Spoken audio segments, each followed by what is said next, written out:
Tighten up. Yep. I'm Dave Palumbo, founder of Species Nutrition. From my earliest bodybuilding days, I believed in only putting the best in my body. And that lives on in the Species Nutrition line of products. I put my name and reputation on every bottle of Species Nutrition products. If you want to be your absolute best, join the evolution. Hey guys, we're super excited to be here at the LA Fit Expo. It's our third year in a row.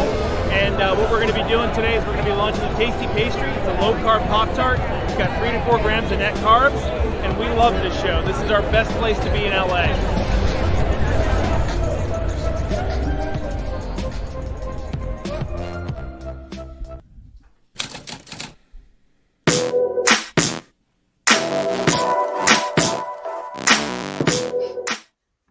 RX Television, RxMuscle.com. This is Ask Dave, better known as hashtag Ask Dave, your 30-minute question and answer show with Dave Palumbo, whatever's on your mind. Obviously, Olympia Weekend has come and gone. Was a lot of fun being in Vegas, and the best part of it all is seeing, fans of RX Muscle, seeing fans of the bodybuilding world. Had a lot of fun interactions with all of you. Good times as always. Obviously, we hope you enjoyed our content throughout the course of the weekend. Everything live right now on our YouTube channel and, of course, on our Instagram. Let's go to Dave Palumbo. Dave, busy Olympia Weekend for us, then also for yourself as well in studio. Of course, we had our live show in play. Yeah. It was really, very, very long, busy, exhausting, but a very productive Olympia Weekend for our team. I don't remember the last time I stayed up till 5 in the morning. I can't even remember. It had to be maybe 8 years ago or something like that, maybe, or 9 years ago.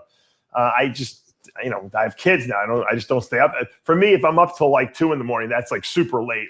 So the fact that the show didn't end till 3 a.m. New York time, and then, or whatever, Florida time, same thing. And then I actually had to do a post-game show after that for almost an hour with Kamali and John Hansen. I don't even know how I did it, to be honest with you. I was like almost like at the point of being overtired, but the fans expected it. And the funny thing was we had like 5,000 people watching live. So people didn't care what time it was. They still wanted to see what the analysis and what we had to say about the show after the Olympia. And that's what's so exciting about Olympia time. It's just everyone is so into the whole who's going to win, who won, what happened, let's do the analysis, all the stories and the gossip that goes on with it. And so it only happens once a year. Even for the Arnold, it's not this big. So this is something that, like I said, happens at once a year. So, we sucked it up when we did it. Luckily, next year, the Olympia is coming back to Orlando. So I could be there, which is good because it's only a 3-hour drive from me. And it's on Eastern Standard Time, which is going to make for at least, it's not going to be crazy hours. At least for the rest of us in the United States. I think the Europeans and the Australians loved the fact that the Olympia was so late because they were awake, that was their normal hours. So that worked out for them. But, I wouldn't mind seeing the Olympia at some point go to another country even. I like the idea that it's switching around now. I think that's it keeps the energy good on the show so people don't get stagnant, But it was, we all had our hands full, but it was a lot of fun, and obviously you guys did a great job. I got to tell you, you, Chris Aceto, Kaz, our video guy and picture guy, just top-notch coverage there. And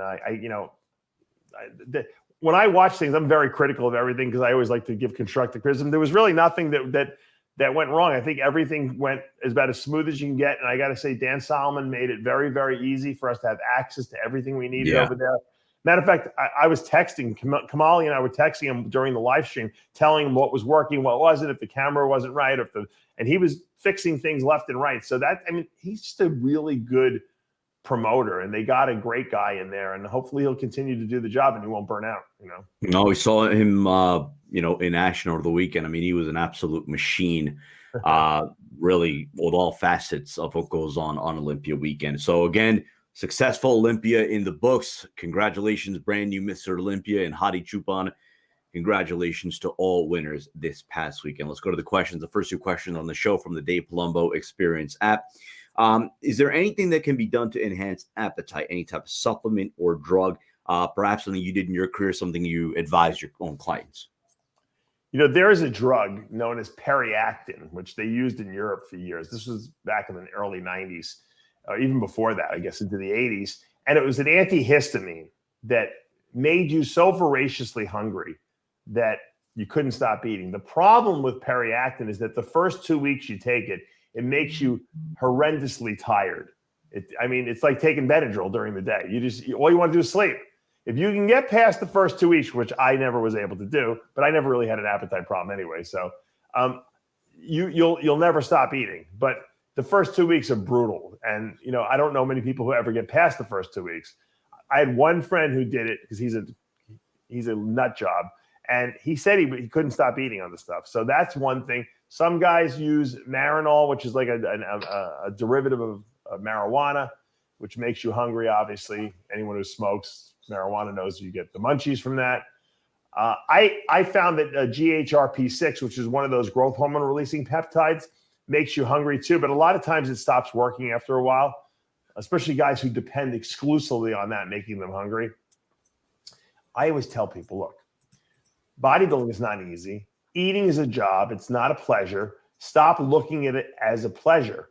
When you stop looking at eating as a pleasure and you realize that just like going to the gym, it's something you just have to do if you want to put muscle on, then it's not that bad anymore, because you pour a shake down your throat. I can't tell you how much tuna and rice that I made myself swallow, okay, because I didn't feel like eating it, but I knew I had to. And my desire to build muscle, okay, was so much greater than my desire to fail that I always found a way to get it done. And that's what you guys have to do if you want to be successful bodybuilders. Second question, again from the Dave Palumbo Experience app. Longest time you recommend for running T3? I've also heard of cycling Clen, like 2 weeks on and 1 week off. Do you think by doing that you would get better results, or just keep running it like straight 10 weeks up in doses as needed? Yeah, if I've tried all the different ways to do clenbuterol. When you go off it for 2 weeks, even a week, you kind of go backwards. You rebound off of it. So if you're in a contest prep, just stay on it continuously. I usually start guys with 20 micrograms, women 20 micrograms twice a day, and I'll increase it by 20 micrograms every 2 to 3 weeks. I never give more than 120 micrograms per day, always in divided dosages, 20, 20, 20, 20, 20. With T3, I'll never go higher than 100 micrograms a day, because that's usually a high replacement dose.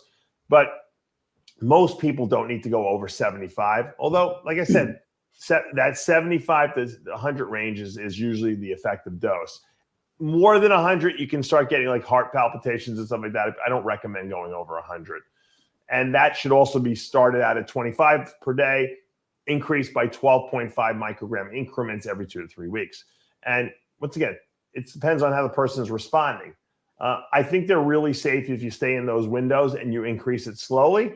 And then, of course, when you stop it, you want to come off of it slowly. Over 2 weeks, you want to wean off of both of those. And if you do that, you really shouldn't have any problems at all. I haven't seen many people have any problems. It's when people they start out at 100 micrograms a day of T3 after having done none. That's when you're asking for trouble. So, and once again, T3 is taken every day. The only time I stop a little bit of Clen is as I'm carving people up the couple days before the show. I'll cut it back. I won't stop it, because if you stop it, you rebound.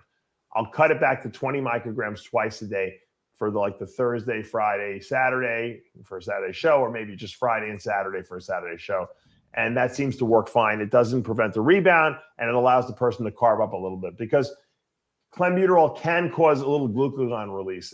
And glucagon does the opposite of insulin. Instead of putting, insulin puts glucose into the cells where it then gets stored as glycogen. Glucagon pulls glycogen out of the cells and liberates it into the bloodstream. So you don't want to be, if you try to store carbs, you don't want to be taking it out of the cells at the same time. So you don't want to take too much clenbuterol those last couple of days, especially if you have trouble carving up to begin with. Now, these two questions I just answered are from the Dave Palumbo Experience app. It's $29 a month. You get me as your coach in your pocket. All my articles, all my videos I've ever done are on that app. We put up a workout every single week. Plus, I do a Q&A every week. Well, actually, I answer everyone's questions on there in an open forum. question and answer so everyone can see everyone's questions and answers. And then I take the best questions and I do a video. So everyone gets a Q&A video, just like it's like an Ask Dave, another one in the app every week, an original one. So that's extra content. And once again, it enables you to learn on a regular basis, continuing education. Great stocking stuffer. You got to buy it at the iTunes store or your Android store, depending on what phone you have. Let's go to our Instagram questions. Again, if you're not already following us there, the handle is official_RxMuscle.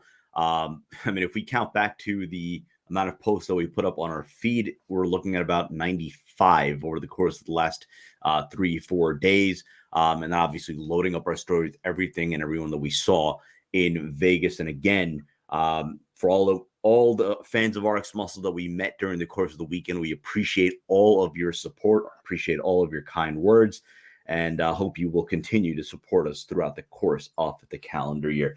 Let's go to Soren Popa, start with an Olympia-related question. And this is kind of reflective of what Armin Debe said in your wrap-up on Heavy Muscle Radio on Sunday night. Can Nick Walker ever beat an in-shape Derek or Hadi, given his structural or shape issues? Well, look, at the end of the day, bodybuilding is about mass and about muscle. So sure he can. I think Derek has a very blessed structure. I think that he can get himself into tremendous conditioning. He showed that this past weekend at the Olympia. And I think that he's young still. So, I don't think his physique is going to be getting worse anytime soon. But he can come in off, So if he does, Nick Walker will beat him if Derek's off. However, an in-shape Derek with more muscle next year is going to be very hard for Nick to beat, I think, given his structure. Same thing with Hadi. Hadi's structure is not quite as nice as Derek's. He's more vulnerable. And I think that if Nick puts more muscle on in the right places and doesn't put it on, around the midsection, he can beat Hadi at some point. I think Hadi's much more beatable than Derek is. But if Nick puts on 10 more pounds of muscle in the right places next year, he might be just too much muscle and too overwhelming of a guy to beat, and he might win the Olympia. So I think that people dismissing Nick are making a big, big mistake. This guy is dangerous. I'm shocked he announced he's not doing the Arnold Classic. I'm really surprised he's not.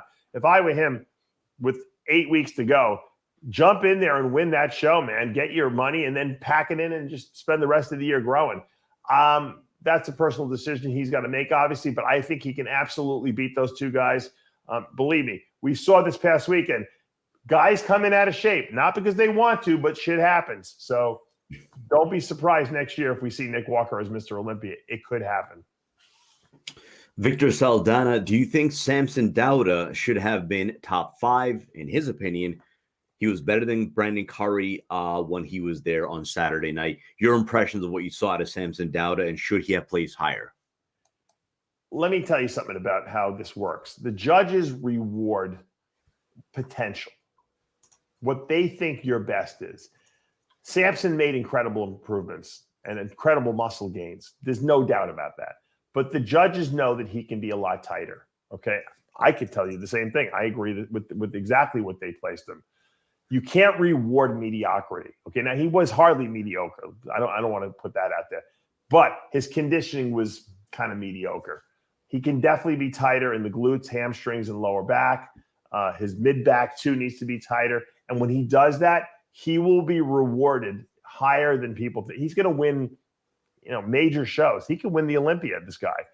But they're not going to reward him, because if they rewarded him and put him third, say here, ahead of Nick Walker, who was perfectly conditioned, just because he's got a better shape structure and more muscle, in the right places, that's going to tell Samson Dauda that the way he looked was what they want. And that's not what they want. They want to see him shredded. So what he got was tremendous. I mean, this guy has got more potential than anyone else in the lineup. I mean, like I said, he could legitimately beat anyone in the lineup when he's in shape. Another 5 or 6 or 7 pounds of muscle on his body over this offseason, bring in a better level of conditioning. Watch out next year. Very dangerous.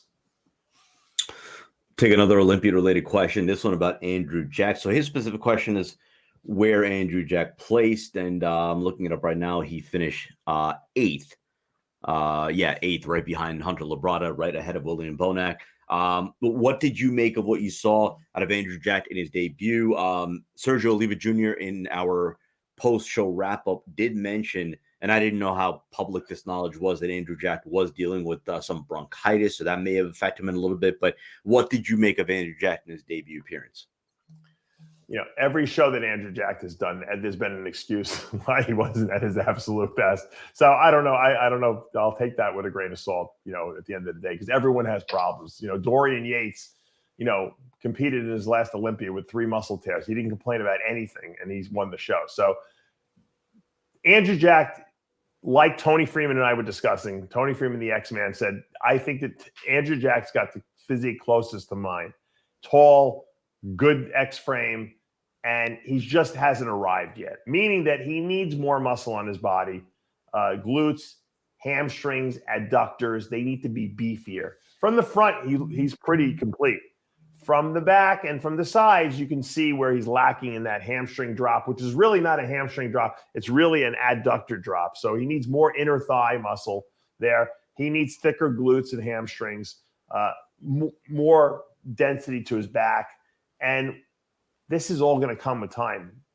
Assuming he doesn't get hurt, 1 to 2 years, this guy is going to be so dangerous that they're not going to know what to do with this guy.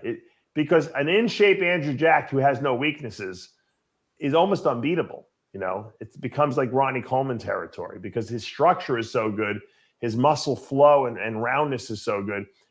The only reason he's losing now is because his conditioning is not perfect. And I know why his conditioning is not perfect. I'm not blaming his coach on this one. Okay, George. It's not George's fault. I think it's because he just doesn't have enough muscle. So they realize if they bring him down too low, that he's going to look stringy on stage. So better off being a little fuller with not the best conditioning, and it looks more impressive on his body. So, but when he gets that muscle where they can bring him down now to be in the best shape of his life, and he's not going to look too small, he is going to be deadly. So look for him and Samson Dauda to battle it out, I think, in that top 5 for many years to come, assuming no one gets hurt. Question about hex bar squats versus regular squats. You know, I don't have a problem with using the hex bar if it's more comfortable. I've never tried it with that bar. I've seen some people use that safety bar with the handles here because they can't get their hands back to hold the regular squat bar. So they hold it like right here.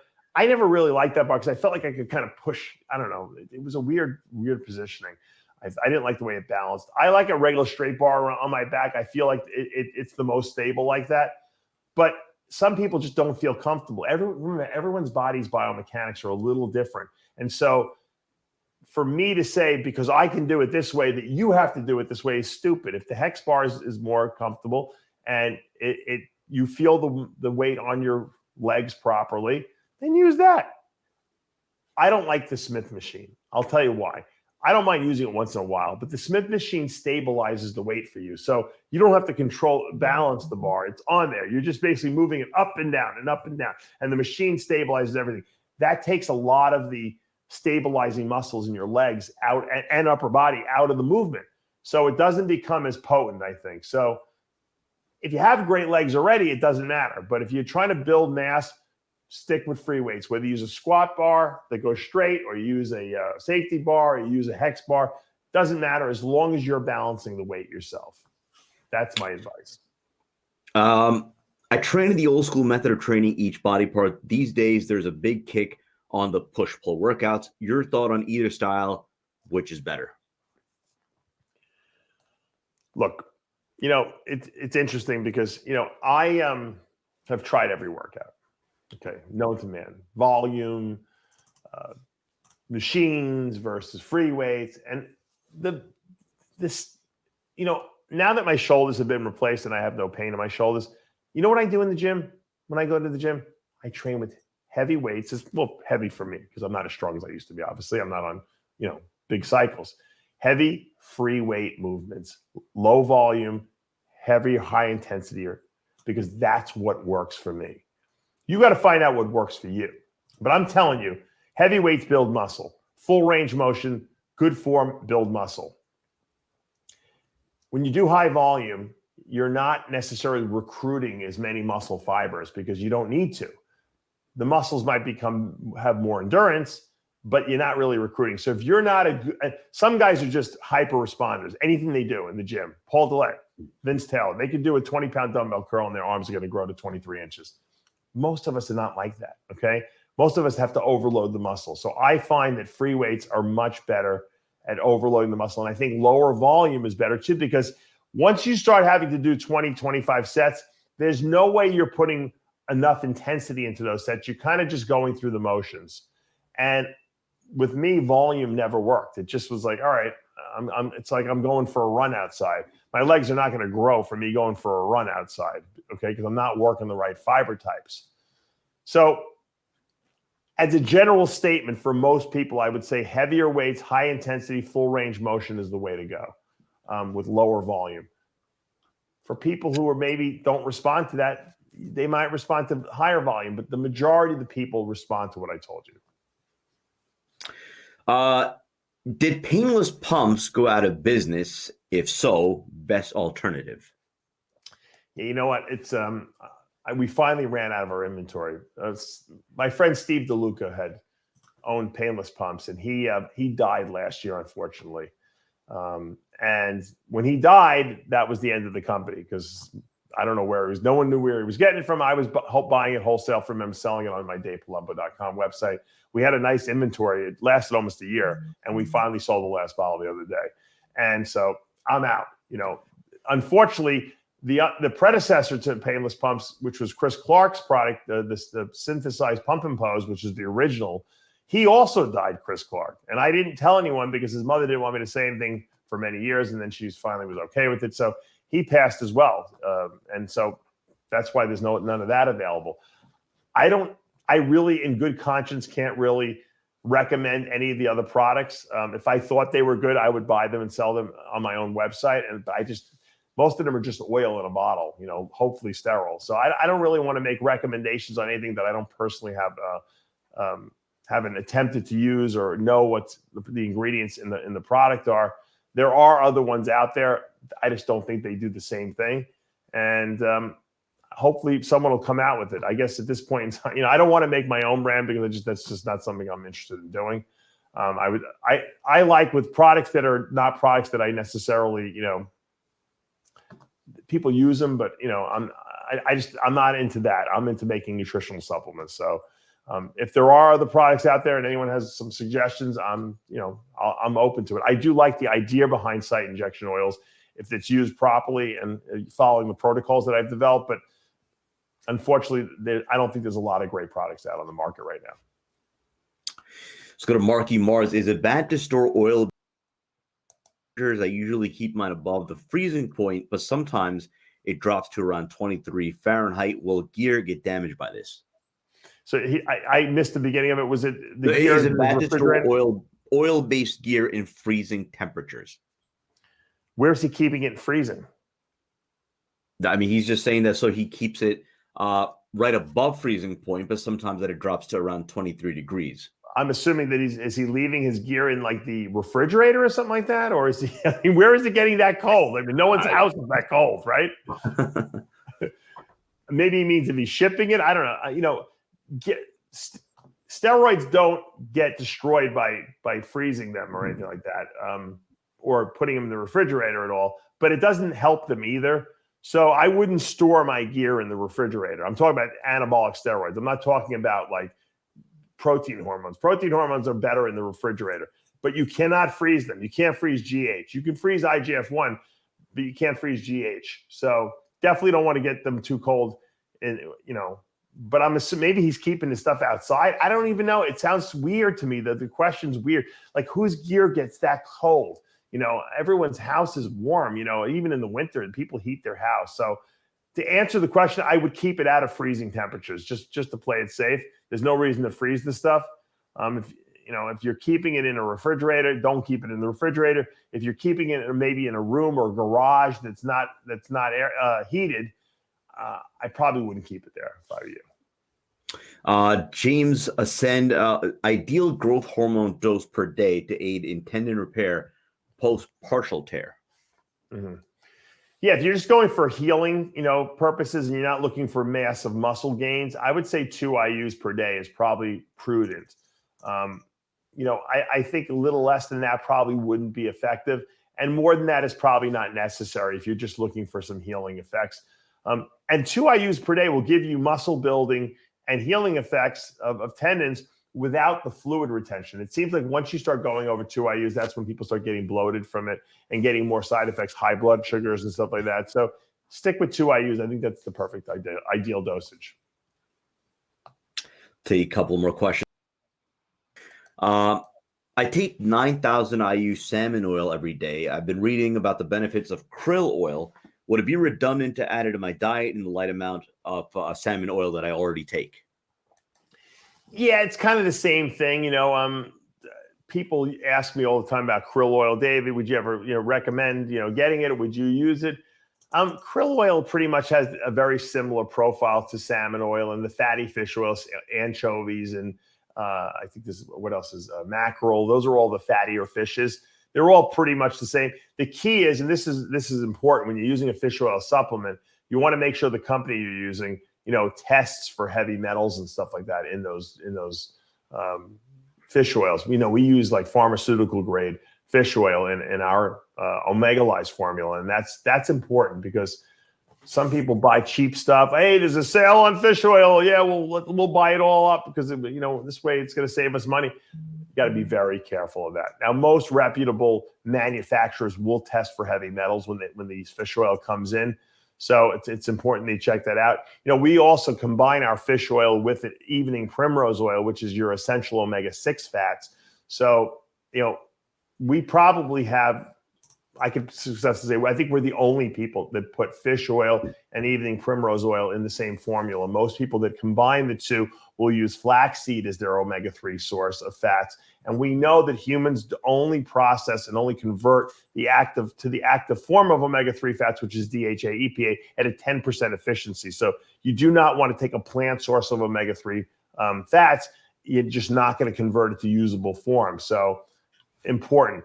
But if you're going to use fish oils or krill oil, which is the same thing, you got to make sure that it's being tested for heavy metals. I'm 48 years old. Seems I need more recuperation the older I get. I'm currently training each body part once a week, 4-way split. At my age, could it be beneficial to cut back to 3 days per week, Monday, Wednesday, Friday? And can I still make gains? Some weeks I only get 3 days in the gym, and I actually I psychologically don't like it. I feel like I want to go at least a 4th day at minimum, but I think my body likes it better. And I had read someplace years ago, and when I was young in my 20s, that these, and I don't remember what bodybuilder it was, but he was an older guy, and he says, I only need to train 3 days a week now. I recover better, I look better, I just don't need to train as much as and I was like, what is this guy talking about? And I said, he must just be old, and I'm thinking, and I didn't know what he meant, but you know what, when you have enough, like I already have muscle. So for me to get more muscle, all I got to do is eat a little bit more and train a little heavier, and I'll gain muscle because I've had the muscle already. I don't have to rebuild it. It's like muscle memory. It just comes back. So in order to get the muscle to begin with, however, you needed to train more intensely, you need to eat, you need to force your body to grow. So I think as we get older, we can get away with training less, and it might even work out better because we recover better from the workouts. And I find that I don't really get as many aches and pains when I train less. I still like training 4 days a week. That's what I do now. 4 days seems perfect. I take Saturday and Sunday off, and usually one day during the week that maybe I have to go to a doctor's appointment, or it's a busy week here at the studio. We're recording a lot. I'll just take that day off too. And I do my abs usually at night, every night, just for shits and giggles. But I don't I only weight train 4 days a week. If I happen to have a lax week, where I have maybe I'll go 5 days a week, but normally 4 days a week. When I was at the peak of my powers, I only trained 5 days a week. So basically I cut back one day. But if I had to, like when my kids were really young and I was training at my house, I was doing 3 days a week, and that was fine too. I feel optimally 4 days a week is perfect for me. Last one. Your biggest surprise of Olympia weekend, good or bad? Biggest surprise. Well, I guess the biggest surprise is Hadi winning the Olympia. I mean, that's for sure the biggest surprise, because I don't think anyone thought that Hadi was going to win. I don't think anyone thought Ramy was going to lose. Not the biggest surprise, not talking about the men's open division, would have to be, I think, Natalia Coelho winning the women's physique Olympia was a big surprise. I don't think people thought that Sarah Villegas was going to lose. She came in a little off. Natalia is always perfect. She's made improvements every single year, and she deservedly won the title. I thought that was awesome.